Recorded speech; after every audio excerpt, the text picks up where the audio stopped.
this content is for kids. It's not for kids. Isn't that what I said? No, it's not for kids. If you are 13 years or younger, this is not for you. Do I have to kill somebody in order to actually make that point across? No, man, you don't have to kill Wait no a one. second. No. When we return to our planet, the High Court may well sentence you to torture. He likes movies, we like movies. SeptumSin versus the world. SeptumSin versus the world. SeptumSin versus the world. SeptumSin versus the world. I'd buy that for $1. Greetings, you're watching SeptumSin versus the world. I'm SeptumSin. This is Kotobukijake, Hey. and we're here to show you what we got. Show me what you got. I want to see what you got. Oh boy. Well, we got some fun stuff. I'm doing a theme this week. Ooh. Mine. Yeah, I know. I don't do them very often. My theme is usually grab random stuff. Yeah. This theme is low budget. So all of these, each and every one of these films would qualify for low budget feature in their year. So I'm not going to say they all qualify for the 2021, though there's at least one or two that do.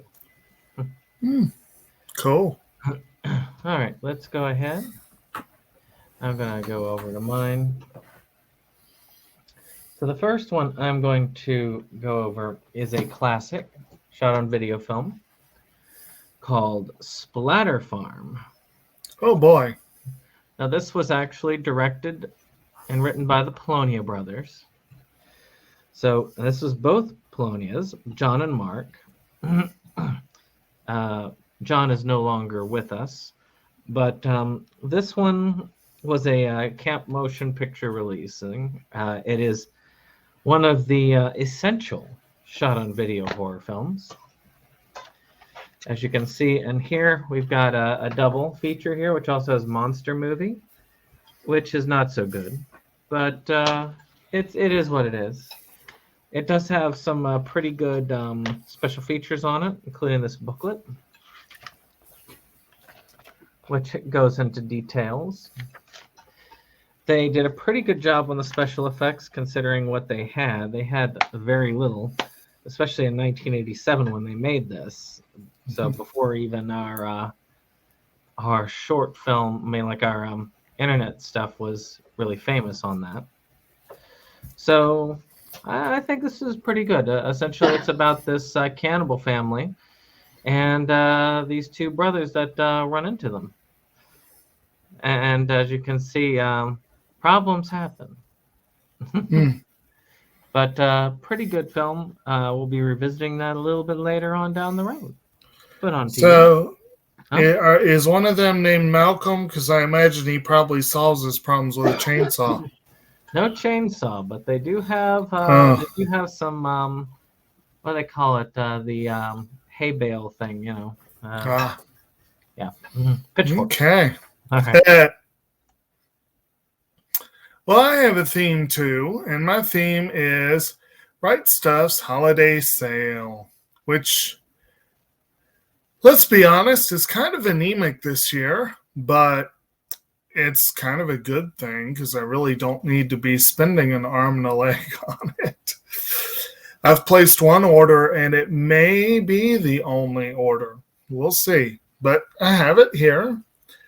And I'm going to start with a couple of series. This one is one that I have added to the cart and pulled from the cart so many times. It's one that I wanted to get. Nozomi, Rightstuf's, or Lucky Penny rather, which like Nozomi is a Rightstuf imprint, has released this. And so whenever they do Nozomi Lucky Penny sales, this one always goes on sale, and it often is as cheap as $13, but this time it dropped below $10. And I was like, okay, enough. I'm getting it. And that is a series called Princess Nine, which is an old school anime from about around 2000-ish, maybe the early aughts, I think. Certainly that art style. About a team of high school girl, baseball team, girl team. And if I recall correctly, it has a pretty decent rep. And, it's like I said, it's been on the list for the longest time. And I think it was either $9 or $10. I was like, I'm going to go and get it. So,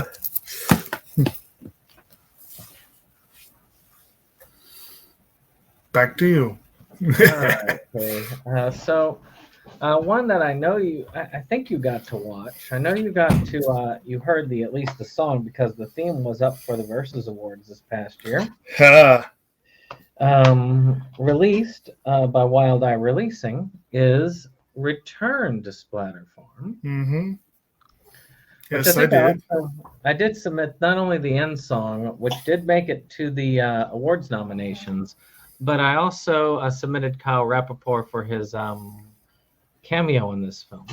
Such as it was, yes. But this one was pretty good. Of course, it's only Mark Poloni at this point because he ended up, his brother ended up dying before they could do this. But we return to Splatter Farm with a group of people. One person ends up inheriting it. So they're checking out their inheritance. And unfortunately, the killer is still around. Killer cannibal guy. Still around to make food out of them. Yeah. And it's a decent enough film. I like the special effects. I got a little sticker with it. And they have a couple of behind the scenes and stuff like that, commentary on it. I went through the whole thing when I originally watched this. And I like it. I enjoy having it in my collection. And it's a good basic shot on video style horror film. This is one that was literally made for the category of low budget feature, which did cut. So hey. Still. It was nominated by a couple of individuals in multiple categories. But anyway, yeah. Anyway, my other series that I'm going to present is one that I've been curious about for a while. I actually wanted to get the limited. You see, with Funimation, it's kind of they like to do their limited edition sets, which are usually in very nice chipboard sets, and I would like to have them. And then they have their first run, and then they have their either classics or essentials run or save or whatever the case may be. And I don't know why I'm obsessed with getting first run versus classic, save, or essential, but I prefer to do this, especially when I can't get the limited edition. And this series is one that the limited edition actually was snapped up quickly because it was a very popular, highly rated series. It got really good ratings. And it doesn't look like it would be my cup of tea, but on the other hand, it sounds kind of batshit, which often is my cup of tea. And that is the Weird, Strange Idol series, which also I do enjoy Idol series. The series Zombieland Saga, Season 1. Trying to do this without too much glare. There we go. But anyway, so this was a mega deal the day that I checked the thing. It was like $29, which for a first run Funimation series is actually kind of cheap, which is silly. But anyway, it is one of the best prices I've seen yet on this series. And like I said, I probably would have waited for the price to come down even further, but it just got so much positive buzz that, what the hell? I like to have it. I think I actually have the special limited edition of Yeah. that. You haven't watched that one yet, have you? No, Yeah. second season's already been out. So hey. Yeah.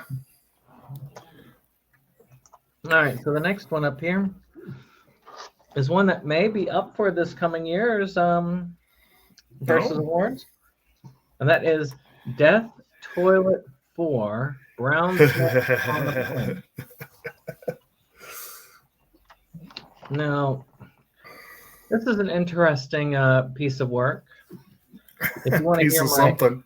total breakdown, I will I've already done that on the Anhedenia project. In fact, I did that not long after it came out because I was really looking forward to this one.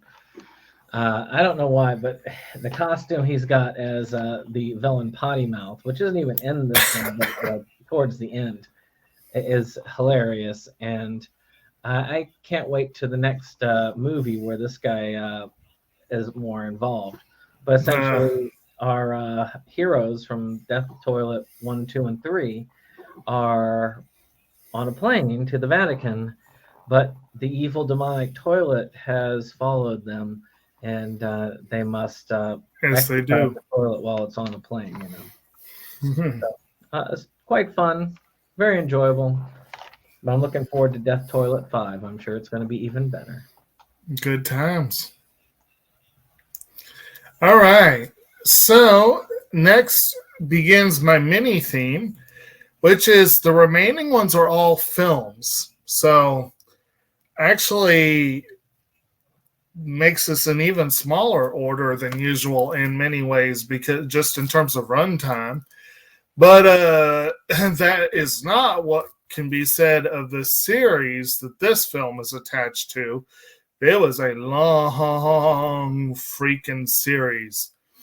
But another highly, highly acclaimed one that I need to watch is the series Space Brothers. And I've ordered the film Space Brothers #0, which you would think probably indicates a prequel, but I don't remember for sure if that's what it is.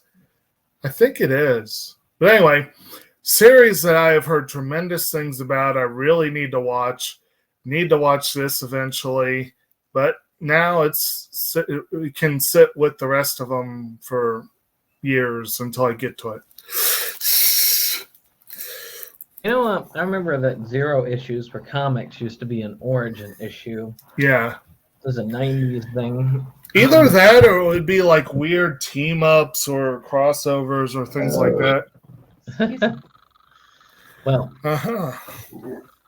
any case, one thing I wanted to do before we went further is I wanted to give a thanks to Wet Movie 1, who did do on his live stream last. He actually did a giveaway for people who would actually come in and subscribe to the channel. So he helped put us over 300 subscribers. So thank you very much.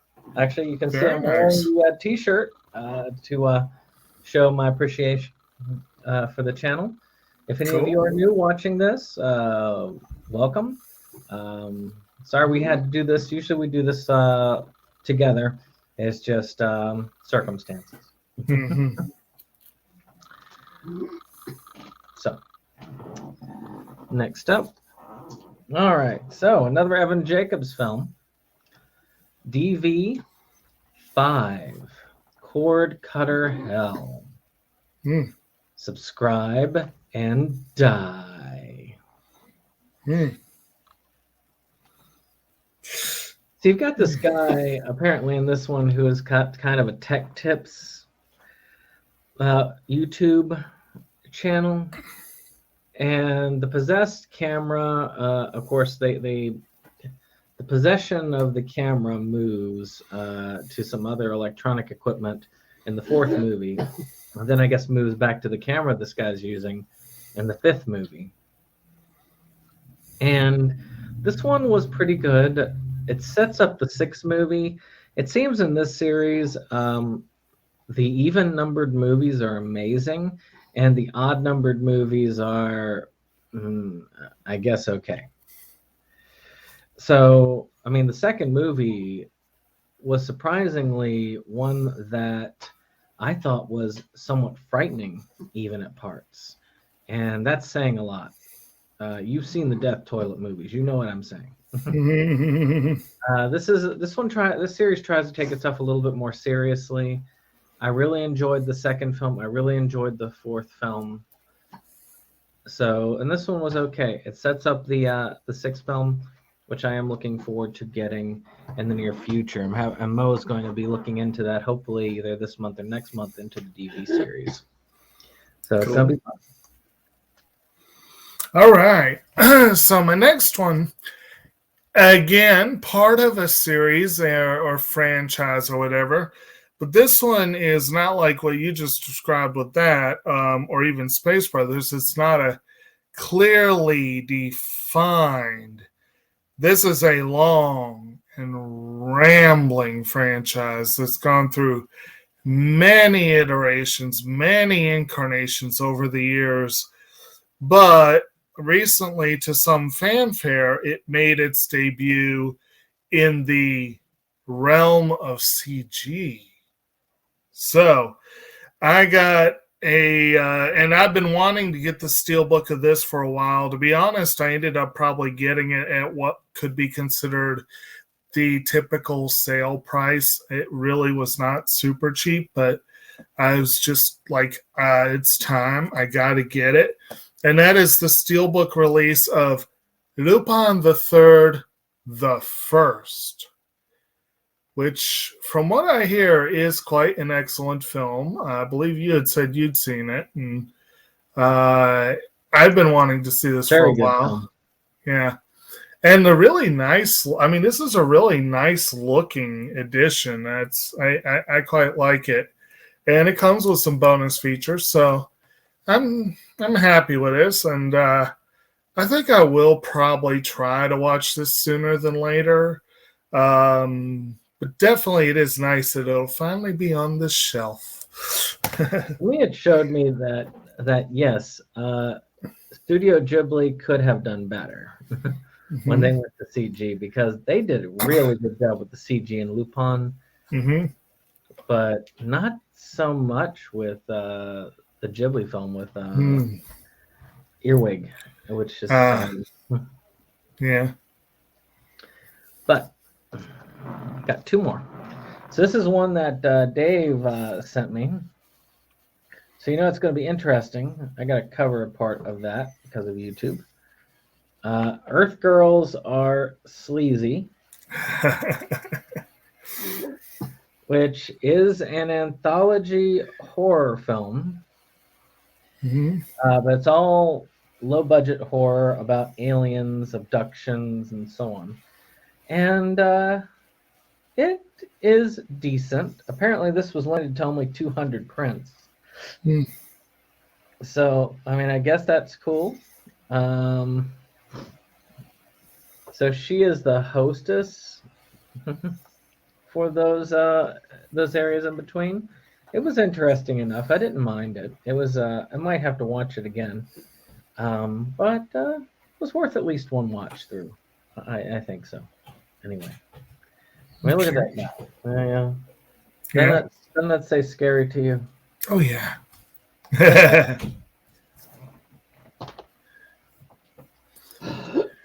Okay, now one thing that is usually a feature of the Rightstuf sale is that they oftentimes use it as an opportunity to basically clean out their warehouse of Aniplex titles, and they put them on sale, which means that instead of being obscenely expensive, they are moderately to definitely expensive.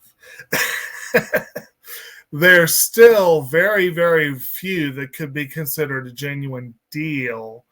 And I'm kicking myself for not jumping. Well, the Magi series, I just don't know enough about it. That even though it's a great deal, it's like, is it really if you don't know enough about it? I ended up on my first purchase going with one movie that is definitely part of the sale, and one that I don't think is technically, but it was on sale. And the one that was definitely part of the sale is part of a franchise that it's one of a few that NIS started and Aniplex picked it up, but they have skipped some points, and we're still waiting to see if it'll all get a release. But in the meantime, we have Natsume Yujinsho, the movie Ephemeral Bond, which, of course, as NIS released it, it was known as Natsume's Book of Friends. They did the first 4 seasons, and there's 5 or 6 seasons now? I don't know. Around that. I know I think there's at least 6 seasons. Yeah. But as far as we know, I think this is the only thing Aniplex has released, and we have yet to hear if they plan to do more. And I have, for various reasons, had to put this series on hold. I think I just finished season 1, and I just have not had, I can't get back to it. And it kind of pisses me off, really, because it is a fun series, and I enjoy it, and I want to finish it. And whenever I finally do get through what I have, I will move forward and go ahead and watch this. So there is that plan. But at the very least, I wanted to make sure I go ahead and get it. This is not a limited edition. It's not an extraordinarily fancy edition. And even on sale, I think it was like 30, might have even been 35. It's a lot for a movie. But it's a good franchise, and I wanted to make sure I got this piece when I, even if it was slightly on sale. Yeah, you never know. I mean, they may release the other 2 seasons, and then that goes out of print. You never know, yeah. But which is sad, because Natsume's Book of Friends is a good series. I enjoy I've enjoyed what I've seen of it. Mm-hmm. But come on, Aniplex. 2 seasons, that's it? Release something. Yeah. All right. My last one is one I had been talking with a friend of ours, and he had said, yeah, you never covered this one. And I'm like, I know I did a pickup on this one. Apparently, no, I didn't. So, I am sorry, but we are going to do the pickup now. And a friend of ours helped produce this one, which is Camp Murder. Also directed by Mark Polonia, so we get to see that name again. It also has Kyle Rappaport on it. You actually see him listed in the top there. I've seen it. I have not opened up my copy, but I have seen it. And it is a fun romp. I'm not going to do a review of it for various reasons, but I will say that it is a fun enough romp. And I'm glad to try and support things like, I want to support things that people I know are in. And Forrest was big on this one, so I had to get a copy of this when it came out. Nothing wrong with a camp with a lot of murder in it. Indeed. And speaking of fun romps, next up we have a movie about a social misfit who basically hates people and the world and wants nothing to do with anyone until a bright, cheerful girl makes it her mission in life to turn him around before she dies. And this is a movie that I've been wanting to get for a long, long time. I have been very annoyed to determine, because then I determined this through lots of homework, that buying it from Rightstuf really was my best and only option. I was hoping it would go on sale, and I think it was slightly discounted, but it wasn't part of the actual sale. But a film that I actually saw in theaters that I thought was criminally underrated when it came out is the movie I Want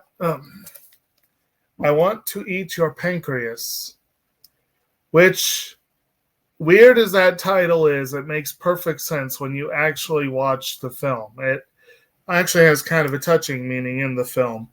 But basically, and this is, I guess the actual proper cover, because Aniplex, they do things a little different. This is the actual kind of limited edition copy. Turn now, maybe. Yeah, that's a little better. No, it's not. Yeah. But anyway, you get the idea. It's shiny. It's very shiny. But this is a really good movie. I did quite enjoy it. I'm glad I got to see it in theaters. And I've just been sitting on, I feel like 3 years now. Like, when the hell am I going to be able to buy this at a reasonable price? But whatever. At the end, I paid this much occasionally for movies. And it is worth having. And it is a limited edition. So, whatever. Reasonable price? That's not Aniplex. Well, like I said, I think it was 40. It might have been 35. Which, again, for a movie... Anyway, but they had so many series that I really wanted, and they're like on sale for $130 or $190, or you get the 5 and 6 episode OVAs that are on sale for $60, and it's like,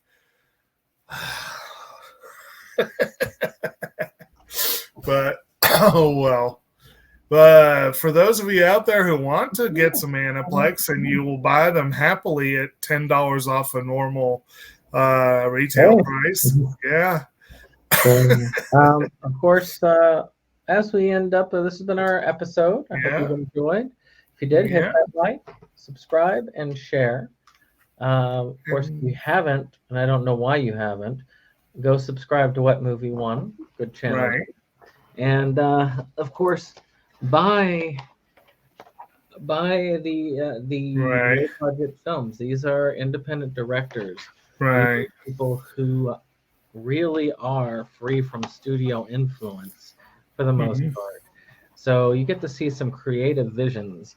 Some maybe not the best in the world, but worth supporting art as it occurs. And speaking of creative visions, if you have not already done so, seek out our anime anti-climax this week, where we look at Kunihiko Ikuhara's Mawaru Penguin Drum, which, good wholesome series there. We'll see you on the next one. Goodbye.